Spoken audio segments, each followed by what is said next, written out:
Hello children, இன்னைக்கு நம்ம கிராமர்ல articles பார்க்க போறோம். A and the இந்த மூணும் தான் ஆர்டிகல்ஸ்னு சொல்லுவோம்.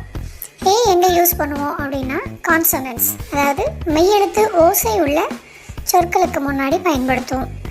அதே மாதிரி and வவல்ஸ்க்கு முன்னாடி பயன்படுத்துவோம். அதாவது A E I O U இந்த சவுண்ட் உள்ள வார்த்தைகளுக்கு முன்பு, அதாவது உயிரெழுத்து ஓசை தமிழில் சொல்லணும்னா ஆ டு அவ் வரைக்கும் உள்ள ஓசைகளை நம்ம உதாரணமாக எடுத்துக்கலாம்.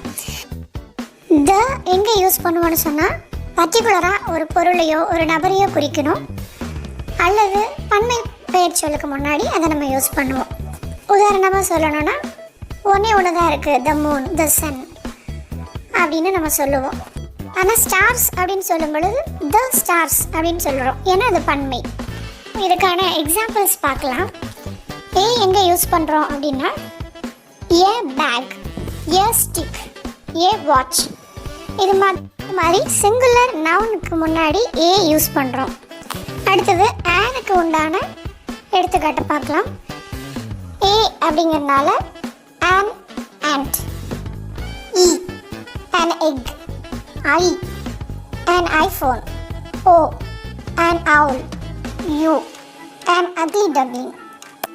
இங்கே யூன்றது எழுத்து மட்டும்தான், ஆனால் அதோட உச்சரிப்பு அ, an ugly duckling. ஸோ யூன்றது யூ சவுண்டே வந்துச்சுன்னா அங்கே நம்ம ஆன் யூஸ் பண்ண மாட்டோம். இது எக்ஸப்ஷனல் கேஸ். அதுக்கு எக்ஸாம்பிள் என்னென்னா எ யூனிவர்சிட்டி, எ யூனிகார்ன், எ யூட்டென்சில், எ யூஸ்ஃபுல் அயன், இந்த மாதிரி சில வார்த்தைகளை நம்ம சொல்லிகிட்டே போகலாம். ஸோ யூன்ற எழுத்துக்கு முன்னாடி நம்ம ஏ தான் யூஸ் பண்ணுறோம். யூ அம்பர்லான்றது வேறு, ஏன்னா ஆ யூங்கிற சவுண்டு ஆ அப்படிங்கிறதுல உச்சரிக்கிறோம், அதனால் ஆன் அம்பர்லா அப்படிங்கிறது சரியாக இருக்கும்.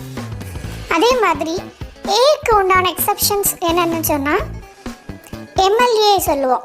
எம் அதோட சவுண்ட் என்னென்னா உயிரெழுத்து ஓசை இருக்குது, எழுத்து தான் எம், ஆனால் உயிரெழுத்து ஓசை. M and MLA, and MP, and MA degree holder, இது மாதிரி நம்ம சொல்லலாம். த எங்கே யூஸ் பண்ணுறோம் அப்படின்னு சொன்னால் பிஃபோர் ரிவர்ஸ், ஆறுகள் சொல்லும் பொழுது நம்ம அந்த இடத்துல த யூஸ் பண்ணுறோம். த கங்கா, த யமுனா, அது மாதிரி. அடுத்தது மவுண்டெயின்ஸு சொல்லுவோம். த எவரெஸ்ட் ஒன்று தான் இருக்குது, அதனால் த மவுண்ட் எவரெஸ்ட், அது மாதிரி சொல்கிறோம். நெக்ஸ்ட்டு மியூசிக்கல் இன்ஸ்ட்ருமெண்ட்ஸ், அதுக்கு முன்னாடி த நம்ம யூஸ் பண்ணணும். The violin, the veena, the guitar, the piano, like that we use the before the instruments. இதெல்லாமே ஏற்கனவே தெரிஞ்ச விஷயந்தான், எந்தெந்த இடத்துல ஆர்டிகல்ஸ் நம்ம யூஸ் பண்ணணும் அப்படின்ட்டு. அடுத்த கிளாஸில் எந்த இடத்துல ஆர்டிகல்ஸ் யூஸ் பண்ணக்கூடாது அப்படிங்கிறத பற்றி பார்க்கலாம். தேங்க்யூ. வரைக்கும் இந்த கிளாஸ் போதும். அடுத்த கிளாஸில் கண்டிப்பாக சிம்பிளாக தான் பார்த்துருக்கோம், ஏன்னா ஏற்கனவே ஆர்டிகல்ஸ் நம்ம படிச்சிருக்கோம். அதனால் அடுத்த கிளாஸில் நம்ம எந்த இடத்துல ஆர்டிகல்ஸ் யூஸ் பண்ணக்கூடாது அப்படிங்கிறத பற்றி நம்ம பார்க்கலாம். தேங்க்யூ.